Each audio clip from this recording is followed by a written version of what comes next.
오늘은 긍휼의 풍성함, 긍휼의 풍성함이라는 제목으로 우리 하나님 말씀 함께 나누도록 하겠습니다.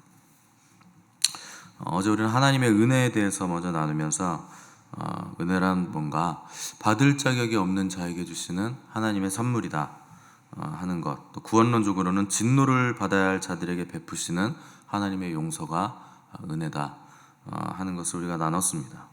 그러니까 이 은혜가 없으면 우리가 믿음 생활하는 것 자체가 불가능한 것이고, 그러니까 하나님께서 주시는 이 선행되는 은혜가 없으면 아무것도 우리가 할 수 없고 구원을 받을 수 없다. 그래서 우리에게 공로가 있다고 우리가 말할 수 없다 하는 것을 우리가 보면서 믿음보다 먼저 오는 것이 은혜이고, 또 다른 어떤 것보다 믿음보다도 가장 큰 것이 하나님의 은혜다, 용서하시는 하나님의 은혜다 하는 것을 우리가 어제 봤습니다.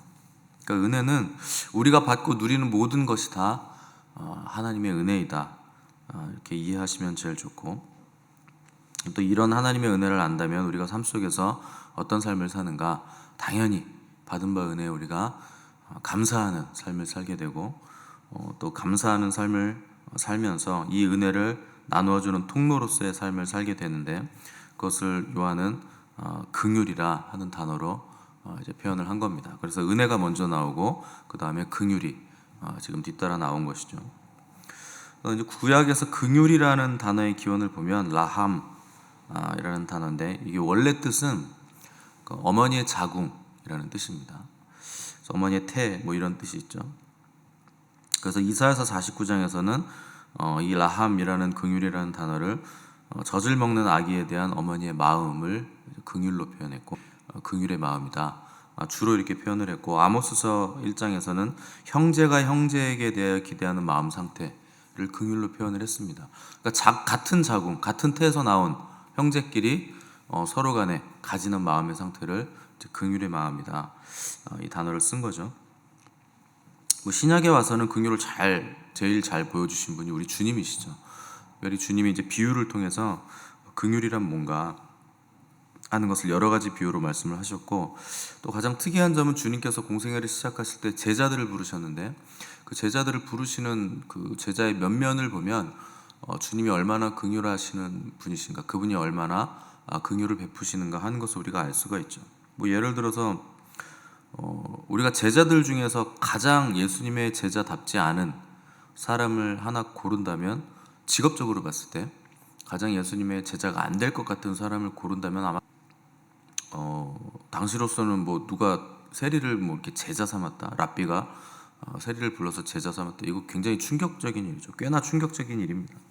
그러니까 당시에 많은 사람들이 예수님의 제자가 되기를 원했는데, 주님은 또 아무나 그 12 제자 안에 아무나 이렇게 넣어 주시지 않았거든요.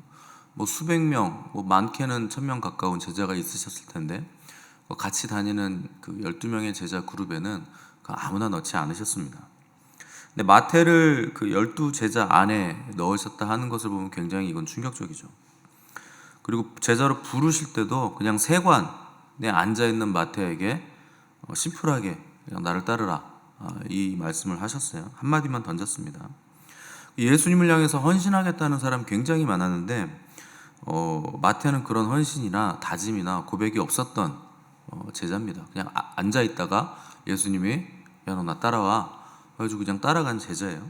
그러니까 이게 반대로 생각해보면 예수님의 제자가 될 수 있는 자격 요건이 뭔가, 크리스찬들은 다 예수님의 제자잖아요. 제자 아니신 분 있습니까? 나는 아니라는 표정들이신데, 제자가 아니면서 예수님을 믿는 건 불가능합니다. 그거는 이상한 생각이에요. 다 제자여야 됩니다. 제자들처럼 우리가 삶을 살아야 되고, 제자도를 우리가 따라야 되는 거죠. 그러니까 반대로 얘기하면 주님이 불러주시지 않으면 어떤 사람도 제자가 될 수 없는데, 우리는 너무 쉽게 교회 안으로 들어오니까 내가 선택했다고 자꾸 착각을 하는 거죠. 이게 은혜의 시대이고 복음의 시대이다 보니까 너무 그냥 활짝 열려 있으니까 쉽게 우리가 들락날락 할 수 있으니까 이걸 내가 생각한다고, 내가 판단하고 생각해서 들어온 거라 이렇게 생각하는데, 굉장히 잘못된 생각입니다. 그건 불가능한 거예요. 내가 하나님을 택한다? 이건 불가능하죠. 그러니까 애초에 우리 믿음의 조상이라고 하는 아브라함도 본인이 선택한 거 아닙니다. 하나님이 일방적으로 불러내셔가지고, 그래서 하나님의 백성 된 것도 모세라는 지도자를 하나님께서 떨기나무 불꽃 가운데서 부르셨기 때문에, 일방적으로 부르셨기 때문에 그 일이 가능했던 것이고, 다윗도 자기가 왕이 되려고 한 적이 없어요. 이스라엘 통일 왕국에 왕이 되려는 꿈도 꾼 적이 없습니다. 그냥 목동이었잖아요. 양치는 사람이었는데 하나님이 다윗을 왕으로 부르셔서 기름 부으신 거죠. 그러니까 하나님이 부르시지 않으면 애초에 우리가 하나님을 믿을 수 없다. 그리고 우리가 교회가 될 수 없다 하는 것이죠. 그래서 누가 예수님을 믿는가? 예수님이 부르신 사람들, 예수님 초청한 사람들이 예수님을 믿고 제자가 된다는 겁니다. 마태도 마찬가지였어요. 당시에 이제 세리라는 사람들은 로마 정부의 세금 바치는 업무를 대행하던 사람들이었는데 굉장한 그 미움을 받던 사람들이죠. 그러니까 당시 세리들이 자기들 마음대로 세금을 많이 거둘 수 있고 또 적당하게 거둘 수도 있고 엄청 많이 거둘 수도 있고 굉장히 탄력적이었기 때문에 조세제도가 그러니까 자유를 준 거죠. 그래야 열만 될 거 아닙니까? 로마 입장에서도. 그러니까 어느 정도 자유를 줬다는 거죠. 그러니까 당시 세리들은 뭐 도로세도 거둘 수 있고 선박에 대한 항만세도 거둘 수 있고 또 마차가 지나갈 때 마차세도 받을 수 있고 그냥 일반 세금도 합법적으로 거둘 수 있고 여러 가지 세금의 명목을 만들어서 이 동족들의 고열을 빨아먹는 착취하는 아주 안 좋은 그룹들이었다는 거죠. 그래서 동족의 미움을 받는 대표적인 직업군이 당시에는 세리였죠. 그래서 유대 전통에 의하면 세리들은 회당에도 못 들어갑니다. 유대인으로 여기질 않는다는 거예요. 동족들이 회당에도 못 들어가고 또 재판을 할 때 세리 같은 경우에는 증언을 하지 못합니다. 그 인생 자체 세리가 증언을 하면 그거는 공신력이 없는 겁니다. 그 인생 자체가 저주받은 인생 자체가 거짓말이기 때문에 증인으로서의 효력이 없다는 거죠. 또 죄인들의 대명사를 붙일 때 항상 세리와 창기 1+1으로 붙어 다니잖아요.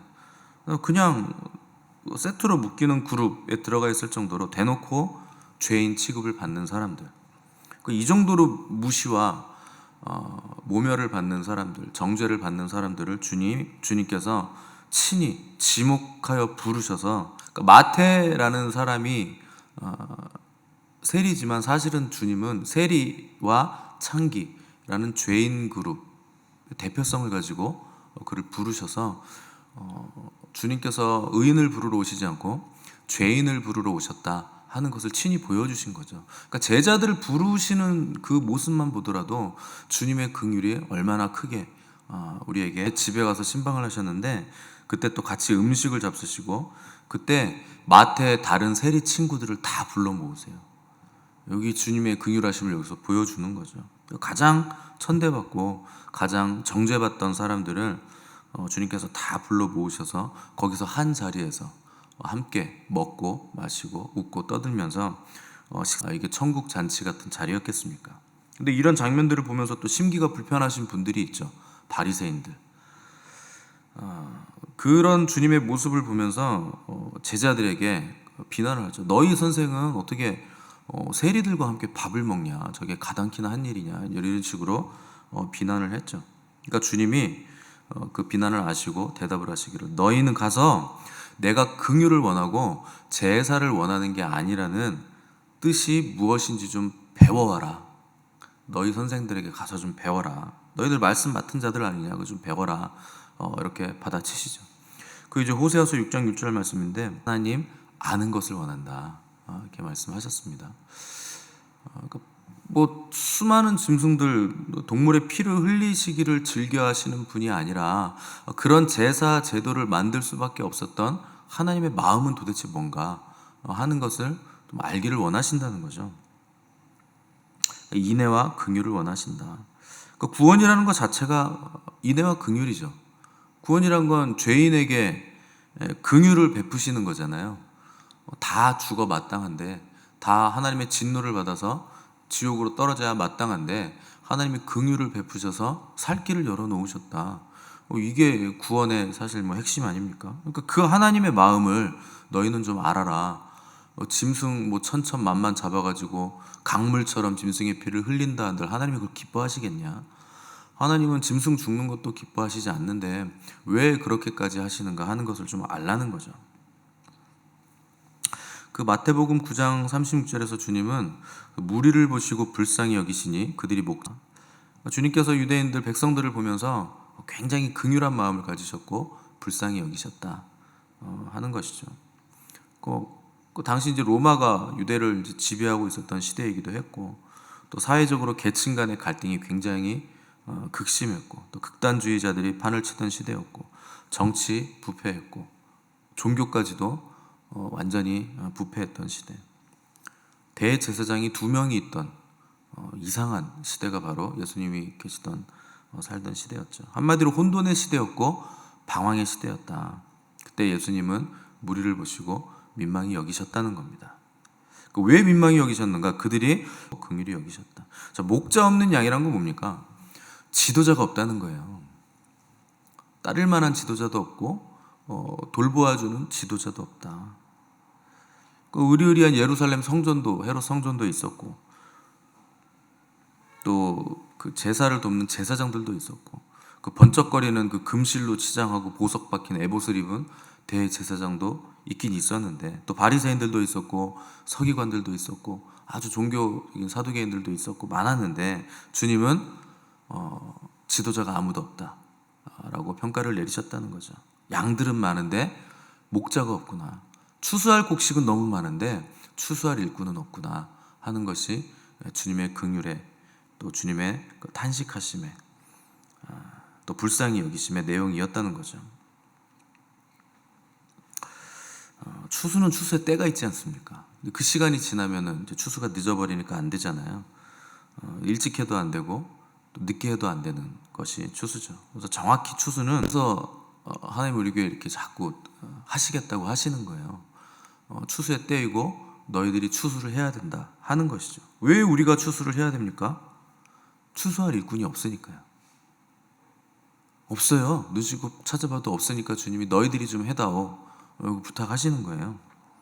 왜 우리가 추수할 일꾼이 되어야 되는가? 우리가 하나님의 긍휼을 받았기 때문에, 우리가 긍휼을 입었기 때문에 우리도 그 긍휼의 통로자들로, 추수할 일꾼들로 우리가 서야 한다는 거죠. 그 긍휼을 입었기 때문에 그럼 더 이상 우리에게 긍휼이 필요 없는가 하면 아니죠. 긍휼을 입은 자들은 더욱 주님의 긍휼이 필요하죠. 은혜를 받으면 받을수록 더 주님의 은혜가 필요하듯이 우리가 긍휼을 입었기 때문에 더 주님의 긍휼이 필요한 겁니다. 긍휼을 받은 사람들만이 긍휼을 베풀 수 있어요. 누가 긍휼을 베풀겠습니까? 내가 긍휼을 받았기 때문에 나도 닮아서, 우리 아버지를 닮아서 긍휼을 베풀어야지. 근데 사람들에게 긍휼을 잘 베풀지 못한다, 사람들에게 잘 다가서지 못하고 말 붙이는 것도 쉽지 않고 뭐가 잘 안 된다, 그거는 이제 주님의 심정을 우리가 가지지 못했고 그 심정으로 영혼들을 바라보지 못한다 하는 것이죠. 주님이 그 영혼을 바라보시는 그 시각, 주님이 그 영혼을 생각하시는 그 긍휼의 마음, 목자 없는 양같이 여기저기 홀로 떨어져서 다니는 그 주님의 그 긍휼하심이 우리 안에 부족하기 때문에, 우리가 하나님의 마음을 품지 못하기 때문에 그 한 영혼 한 영혼을 우리가 긍휼한 마음으로 보지 못한다는 거죠. 왜 우리가 긍휼을 받았음에도 불구하고 하나님의 마음을 품지 못하는가? 하나밖에 없습니다. 자아가 너무 강해서 그래요. 그 하나님의 긍휼을 받았는데 우리가 그 긍휼에 젖어들지 않고 내 자아가 너무 강하다는 거죠. 자의식이 강하니까. 또 한 가지는 상처들이 있어서 거절당하는 것이 두렵고, 배반당하는 것이 두렵고, 또 자존감이 낮아서 사람들이 나에게 나는 불쌍해, 모두로 맨날 내가 나를 불쌍히 여기며 핥고 있으니까, 내 상처를 핥고 있으니까 더 이상 나가지 못하는 거죠. 그게 자기에게 갇혔다는 거예요. 나를 벗어나지 못한다 하는 것이죠. 그냥 한 발자국 나가면 벗어날 수 있는 건데 자꾸 그 한계 안에 나를 가둬놓기 때문에 하나님의 긍휼을 받아놓고 그것을 내 안에 가둬놓고 그 흘려보내는 통로로서의 삶은 살지 못하게 된다는 겁니다. 주님은 산상수훈을 통해서 긍휼히 여기는 자가 복이 있다, 긍휼 받은 자가 복이 있다고 하지 않았습니다. 긍휼히 얘기하시는 그 산상수훈의 복들을 받는다는 게 아닌 겁니다. 긍휼히 여김은요, 하나님이 모든 자를 긍휼히 여기세요. 나만 긍휼히 여김 받은 거 아니에요. 모든 세상 사람들이 다 구원에 이르기 원하십니다. 하나님은 긍휼은, 하나님의 긍휼은 모든 인류에게 열려 있는 거예요. 나만 그 긍휼을 받는 거 아닙니다. 그런데 그 긍휼을 받은 자 중에서 다른 사람들을 긍휼히 여기는 자가 복이 있다. 이게 중요한 거죠. 우리가 긍휼을 베풀어야 하는 이유가 뭔가?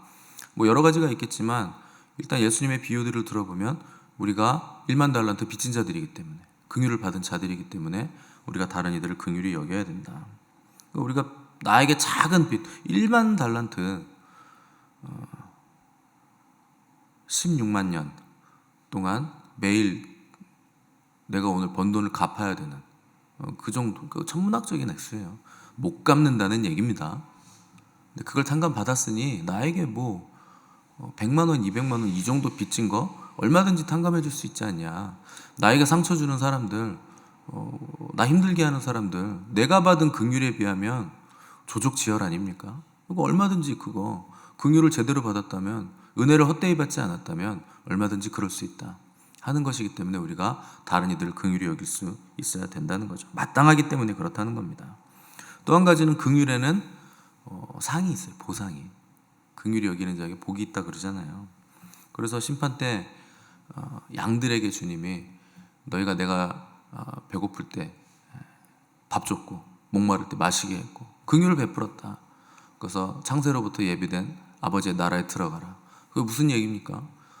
작은 주님에게 한 것으로 냉수 한 그릇 준 것도 주님이 잊지 않으신다. 그 긍휼을 주님에게 한 것으로 주님은 차곡차곡 다 쌓아놓으시고 계산하고 계신다 하는 것이죠. 그러니까 긍휼을 쌓은 자들에게는 하늘의 영원한 상급, 보상이 따른다 하는 겁니다. 그럼 그게 긍휼을 베풀어야 되는 이유가 그냥 단가? 그게 다인가? 근데 주님이 또 선한 사마리아인의 비유를 또 말씀하셨어요. 그러니까 긍휼로 치면 사실 이것만큼 가장 좋은 비유는 없겠죠.